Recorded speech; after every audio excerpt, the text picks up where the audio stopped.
اعوذ باللہ من الشیطان الرجیم بسم اللہ الرحمن الرحیم ذالکم اللہ ربکم لا الہ الا ہو خالق کل شیء فاعبدوہ وہو علی کل شیء وکیل۔ صدق اللہ مولانا العلی العظیم وبلغنا نبیہ ورسولہ الکریم۔ یہ ہے اللہ تمہارا رب، اس کے سوا کوئی معبود نہیں، وہ ہر چیز کا خالق ہے، تو اسی کی بندگی کرو، اور وہ ہر چیز پر نگہبان ہے۔ محترم احباب، آج کا جو ہمارا عنوان ہے وہ یہ ہے کہ اللہ کا خالق کون؟ کیونکہ یہ ایک سوال کر دیا جاتا ہے جس وقت ہم کائنات کی ہر چیز کے متعلق یہ بات کرتے ہیں کہ ہر چیز جو ہے وہ اللہ رب العزت کی پیدا کردہ ہے،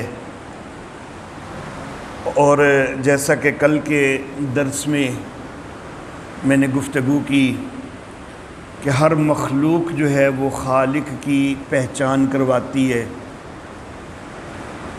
جس طرح مصور کی پہچان اس کی تصویر کرواتی ہے، ایک تصنیف مصنف کی پہچان کرواتی ہے، ایک عمارت معمار کی پہچان کراتی ہے، ایک ایجاد موجد کی پہچان کراتی ہے، تو اسی طرح ہر مخلوق خالق کی پہچان کراتی ہے، اور خالق جو ہے وہ اللہ ہے، اور اللہ کی ذات کے علاوہ جو کچھ بھی ہے ساری کائنات میں وہ سب اللہ کی مخلوق ہے۔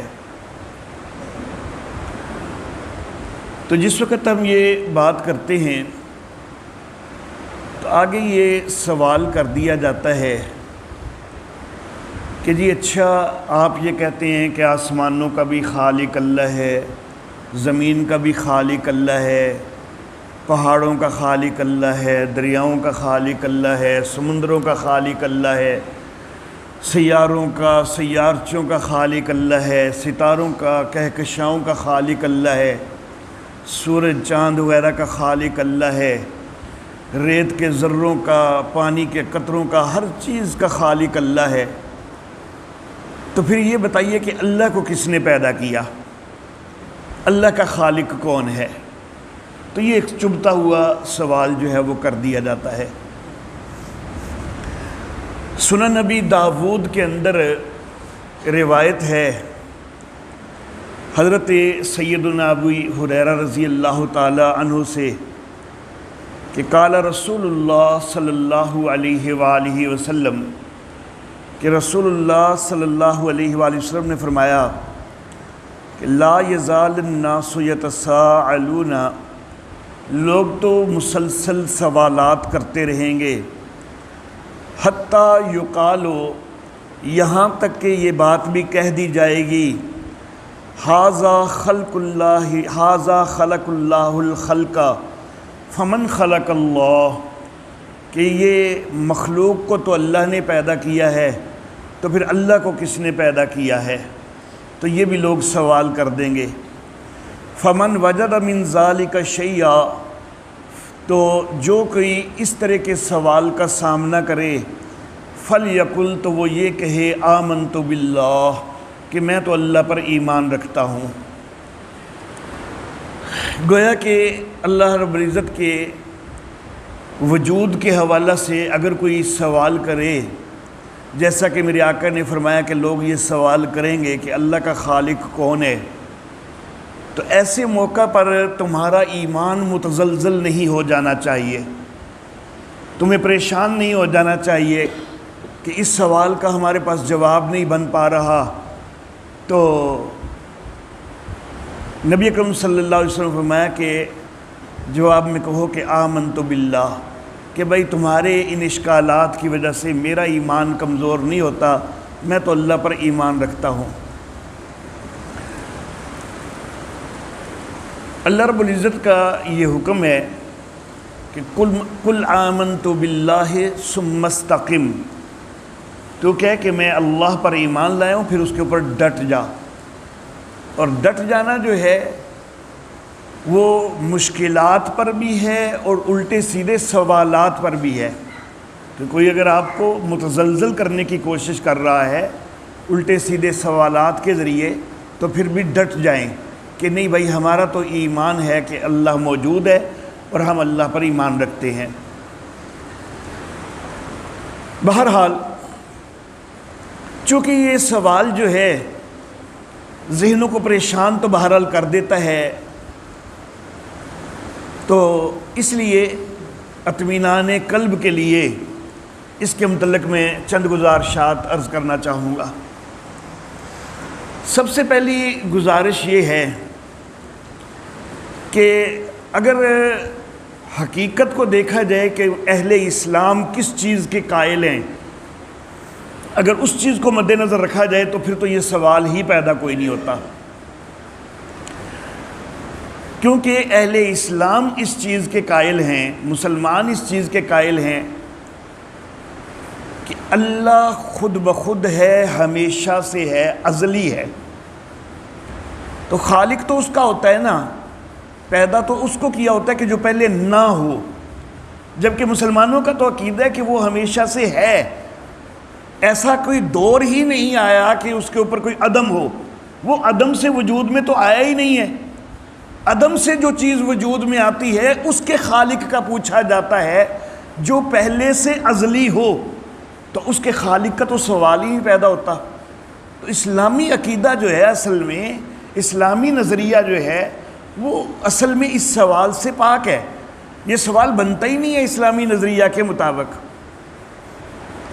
سورۃ الحدید کے اندر اللہ رب العزت نے ارشاد فرمایا کہ هو الاول والآخر والظاہر والباطن وهو بكل شيء علیم، وہ اول بھی ہے، وہ آخر بھی ہے۔ اول ہے یعنی ازلی ہے، ہمیشہ سے ہے، اور وہ آخر ہے یعنی ابدی ہے، ہمیشہ رہنے والا ہے۔ والظاہر والباطن، وہ ظاہر بھی ہے، وہ باطن بھی ہے۔ وَهُوَ بِكُلِّ شَيْءٍ عَلِيمٌ، اور وہ ہر چیز کو جاننے والا ہے۔ تو اصل میں تو اسلامی نظریہ کے اوپر حقیقت میں تو سوال پیدا نہیں ہوتا، لیکن بہرحال پھر بھی سوال کر دیا جاتا ہے کہ مسلمانوں تم جو کہتے ہو کہ فلاں چیز کا بھی خالق اللہ ہے، فلاں کا بھی خالق اللہ ہے، فلاں کا بھی خالق اللہ ہے، تو پھر بتاؤ اللہ کو کس نے پیدا کیا ہے؟ تو میں یہ عرض کرنا چاہوں گا کہ یہ سوال صرف اللہ رب العزت کی ذات کے حوالہ سے نہیں پیدا ہوتا، بڑی ساری چیزیں ہیں جن کے متعلق اس طرح کے سوالات پیدا ہوتے ہیں۔ مثال کے طور پر میں یہ سوال کرتا ہوں کہ میری یہ جو سامنے کی سمت ہے جس کو ہم مشرق کہتے ہیں، تو اس مشرق میں سب سے آخری چیز کیا ہے؟ اب آپ جتنا مرضی دور کی کسی چیز کو پوائنٹ آؤٹ کر دیں، نامزد کر دیں کہ وہ چیز ہے، تو میرا سوال ہوگا کہ اس سے آگے کیا ہے، اس سے آگے کیا ہے۔ پھر آپ کسی نقطے کو پوائنٹ آؤٹ کر دیں، میرا سوال ہوگا اس سے آگے کیا ہے۔ تو کیا اس کی کوئی انتہا آپ کبھی بھی بتا سکتے ہیں؟ ساری زندگی آپ کوئی نہ کوئی اس کا انتہائی نقطہ اپنے طور پر طے کرتے بھی رہیں تو سوال تو پھر ہوگا کہ اس سے آگے کیا ہے۔ اور یہ صرف مشرق نہیں، ہر سمت کا یہ حال ہے، اور اوپر اور نیچے کا بھی یہی حال ہے۔ اللہ واللہ، تو یہ اب اگر یہ سوال پیدا ہوتا ہے کہ اس سمت میں انتہائی چیز کیا ہے، تو کیا ہم سمت کا ہی انکار کر دیں؟ سمت کا انکار تو نہیں ہو جائے گا نا؟ یا کیا ہم ساری زندگی اسی کے پیچھے لگ کے سوچتے رہیں کہ بھائی اس طرف آخری چیز کیا ہے؟ اگر یہ سوچتے رہیں گے تو پاگل تو ہو جائیں گے، لیکن اس کا جواب کبھی نہیں آ سکے گا۔ اور جو بھی یہ سوچتا رہے، وہ اسی کے اوپر غور کرتا رہے، تو تو اس کے گھر والے خود ہی اس کو پاگل خانے میں ہی جمع کروائیں گے۔ اللہ اللہ، ہم گنتی گنتے ہیں، کہاں اس کی انتہا بتاؤ گے آپ مجھے؟ گنتی کی انتہا کہاں بتاؤ گے؟ سینکڑوں، ہزاروں، لاکھوں، کروڑوں، اربوں، کھربوں، ان سے بھی بہت آگے چلے جاؤ گے تو کیا کوئی انتہا بتا سکو گے؟ جو بھی انتہا بتاؤ گے اس میں کیا ایک جمع کرو گے تو وہ آگے نہیں بڑھ جائے گی؟ پھر جو انتہا بتاؤ گے اس میں بھی ایک اور جمع کریں گے تو کیا آگے نہیں بڑھ جائے گی؟ یہ ساری کائنات جو ہے نا، جو کہ خود لا متناہی ہے، اس کو 9 لکھ کے بھر بھی دینا تو اس کو بھی آپ کہو گے کہ انتہا نہیں ہو سکتی، اس میں بھی ایک جمع کریں گے تو بات آگے بڑھ جائے گی۔ تو گنتی کی انتہا ہم کبھی نہیں بتلا سکتے ہیں۔ اللہ اللہ، ہم آغاز اور انجام کو کبھی نہیں بتا سکتے۔ وقت کب شروع ہوا، سب سے پہلے کیا تھا، کب تھا، آج سے کتنا عرصہ پہلے ابتدا ہوئی ہے کائنات کی، وقت کی، جو بھی آپ کتنے خرب سال پہلے کا بھی لگا دیں، بلکہ خرب ہا خرب سال پہلے کا بھی لگا دیں تو سوال ہوگا کہ اس سے پہلے کیا تھا، اور آخر کب ہوگا، آخر کب ہوگا آپ کبھی نہیں پہچان سکتے، کبھی نہیں جان سکتے۔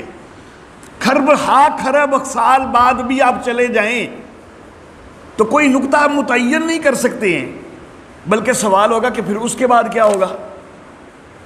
تو گویا کہ یہ تو ایک سوال نہیں ہے، بڑے سارے ایسے سوالات ہیں کہ جو ہماری سوچ سے بالا تر کی چیز ہیں۔ تو اگر میں بفرض محال کسی کو اللہ کا خالق قرار دے دوں تو کیا سوال ختم ہو جائے گا؟ سوال تو پھر ہوگا کہ پھر اس کا خالق کون ہے؟ پھر میں اگر اس کا کوئی خالق بتلا دوں تو کیا سوال ختم ہو جائے گا؟ سوال تو پھر ہوگا کہ اس کا خالق کون ہے؟ تو جس طرح وہ والے سارے سوالات جو ہیں وہ ایک لامتناہی تسلسل ہیں جس کا کوئی اینڈ نہیں ہے، اسی طرح یہ بھی اینڈ لیس ہے۔ اس کے اوپر بھی کبھی بھی سوچ کے آپ کسی بھی نقطۂ ابتدا تک، کسی بھی ابتدائی خالق تک پہنچ ہی نہیں سکتے ہیں۔ اللہ اللہ، تو معلوم یہ ہوا کہ یہ سوال جو ہے یہ اس کی ضرورت ہی نہیں ہے، کیونکہ اگر ہم اللہ رب العزت کا کوئی خالق بتلا بھی دیں تو پھر بھی سوال حل نہیں ہوتا۔ لیکن جس طرح ہم گنتی کی انتہا معلوم نہیں کر سکتے تو اس سے گنتی کا انکار تو نہیں کر بیٹھتے نا۔ سمت کی انتہا ہمیں معلوم نہیں ہے تو اس سے سمت کا انکار تو نہیں کر بیٹھتے نا۔ وقت کی ابتدا انتہا ہمیں معلوم نہیں ہے تو ہم وقت کا انکار تو نہیں کر بیٹھتے نا۔ تو اسی طرح اللہ رب العزت کب سے ہیں، ازل سے ہیں، اور ازل کیا ہے ہماری سمجھ سے اگر باہر ہے تو ہم اللہ کا انکار کیوں کر دیں؟ صرف اس وجہ سے کہ ہمیں یہ نہیں پتا چل سکا۔ اگر یہی نہیں پتا چل سکا تو ہمیں وقت کا بھی تو نہیں پتا چل سکا، ہمیں گنتی کا بھی تو نہیں پتا چل سکا، ان کا انکار کیوں نہیں کیا جاتا؟ اللہ اللہ۔ اور میرے محترم احباب، ہمارا جو نظریہ ہے اس کے اوپر سوال پیدا ہوا صرف ایک ہستی کے حوالہ سے، ایک ہستی کے حوالہ سے نا، اور ہمارے نزدیک وہ ہستی ازلی ہے، ابدی ہے، اس کی ابتدا ہے ہی نہیں۔ لیکن اگر اس ہستی کا معاذ اللہ ثم معاذ اللہ انکار کر دیا جائے تو پھر تو کائنات کی ہر چیز کے متعلق سوال پیدا ہو جائے گا کہ اس کا خالق کون ہے، اس کا خالق کون ہے، اس کا خالق کون ہے۔ اگر ہمارے نظریے پر ایک سوال پیدا ہوتا ہے تو تمہارا اللہ کے وجود کے انکار والے نظریے پر تو خرب ہا خرب سوال پیدا ہو جاتے ہیں۔ اگر ہم ایک سوال کا جواب دینے سے قاصر ہیں تو آپ کہتے ہو کہ آپ کا نظریہ غلط ہے، تو آپ خرب ہا خرب سوالات کے جواب دینے سے قاصر ہیں تو آپ کا نظریہ ہمارے نظریے سے کئی کھرب گنا زیادہ غلط ہے، اتنا زیادہ غلط ہے کہ جس کی انتہا نہیں۔ یہ بھی انہی چیزوں میں ہے، یہ بھی انہی چیزوں میں ہے۔ اگر میں کہوں نا کہ کھرب، ایک کھرب پھر اس کے کو کھرب سے ضرب دے کے پھر کھرب سے ضرب دے کے جتنا آتا ہے، تو اس سے بھی زیادہ غلط ہے۔ تو ہمارا نظریہ جو ہے اس کے اوپر سوال بڑا معمولی ہے تمہارے نظریے کے مقابلہ میں۔ تمہارے نظریے پہ تو سوال ہی سوال ہے، ہر طرف سوال ہے، اور صرف ایک سوال نہیں ہے کہ اس چیز کو کس نے جنم دیا۔ سوال کی نوعیت صرف اتنی نہیں ہے، پھر سوال کی نوعیتیں بھی آگے کئی بن جائیں گی کہ عدم سے مادہ وجود میں کیسے آیا، پھر مادہ بے جان تھا، اس سے جان کیسے وجود میں آئی۔ تمہاری ہر چیز کے متعلق، ہر جاندار کے متعلق صرف ایک سوال یہی نہیں ہوگا کہ اس کو کس نے پیدا کیا، بلکہ اس کو بے جان سے جاندار کس نے کیا، یہ بھی سوال ہوگا۔ اس کا مادہ پہلے نہیں دیکھتا تھا، اب دیکھنے لگ گیا، یہ بصارت کس نے پیدا کی ہے۔ ہر جاندار کے متعلق کئی سوال پیدا ہوں گے تمہارے نظریے کے اوپر۔ انسان کے متعلق مزید یہ بھی سوال پیدا ہوگا کہ یہ بے شعور تھا، مادہ جس سے انسان بنا ہے تو مادہ تو بے شعور ہے، تو بے شعور سے اتنا باشعور کیسے بن گیا۔ تمہارے نظریے پر تو سوالات کی برمار ہو جاتی ہے۔ اگر ایک سوال کا جواب نہیں دیا جا سکتا اور اس پہ تم اللہ کا انکار کر بیٹھتے ہو، اسلامی نظریے کا انکار کر بیٹھتے ہو، تو تمہارے نظریے کے اوپر تو اتنے سوالات ہیں، اور ایک ایک چیز کے متعلق کئی سوالات ہیں۔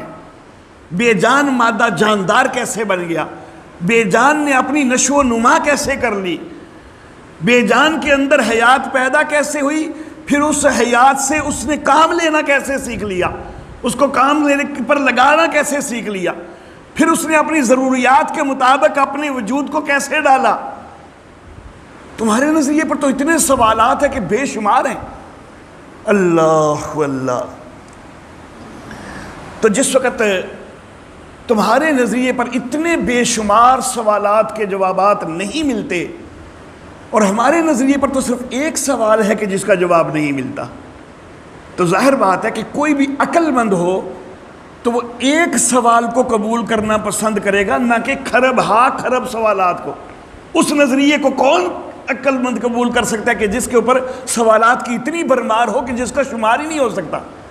تو اسلامی نظریہ ہی جو ہے وہ درست ہے، اور اس کے اوپر سوال جو ہے وہ اس کی تو اصل میں حیثیت ہی کوئی نہیں، کیونکہ وہ ازلی ہے، ذات باری تعالیٰ ازلی ہے اور ابدی ہے، اور یہ سوال تو ازلی اور ابدی سے ہٹ کر مخلوق پر ہوا کرتا ہے جو سوال ہے، اور ہمارے نزدیک اللہ مخلوق ہے ہی نہیں۔ اللہ اللہ۔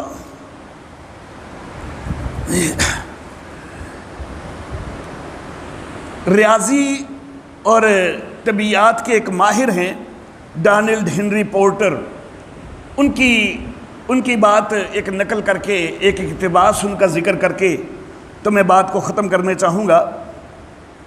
اللہ اللہ۔ بلکہ اس سے پہلے ایک چیز اور بھی میرے خیال میں ذکر کرنا بڑی اہم ہے کہ جو تمہارا نظریہ ہے تو اس میں کئی لوگ یہ کہتے ہیں کہ ہمارا نظریہ، جو ہمارا جواب ہے نا کہ اللہ ازلی ہے، تو کئی لوگ کہتے ہیں کہ مادہ ازلی ہے۔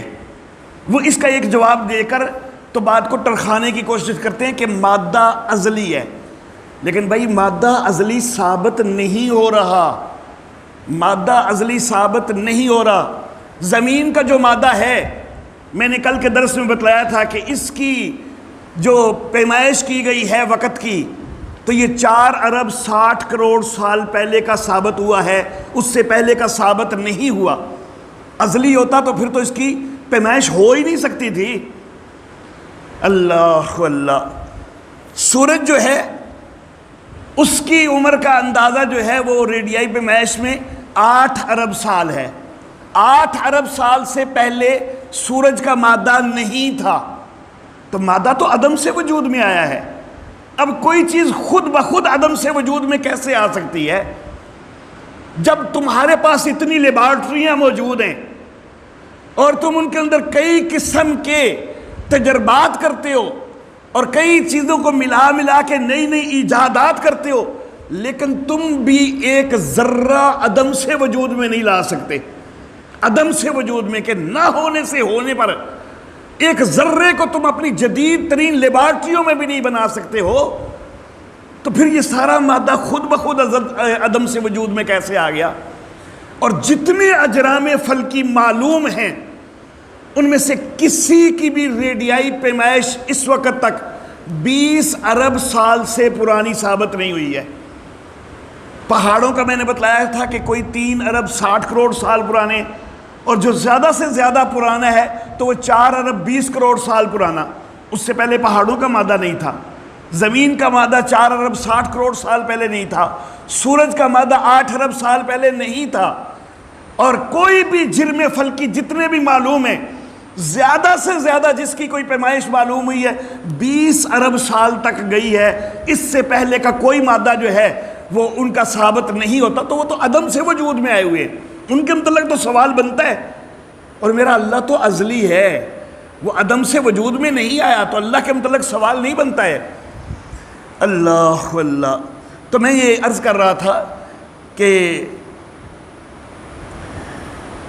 ڈانیل ہنری پورٹر وہ یہ بات لکھتا ہے کہ برطانیہ کے ریاضی دان اور معروف فلسفی برٹرینڈ رسل نے خدا کے وجود کو تسلیم کرنے سے محض اس بنا پر انکار کر دیا کہ وہ اس سوال کا کوئی جواب نہ پا سکا کہ اگر خدا اس کائنات کا خالق ہے تو خدا کا خالق کون ہے. تو رسل نے اس بنا پر انکار کر دیا خدا کا.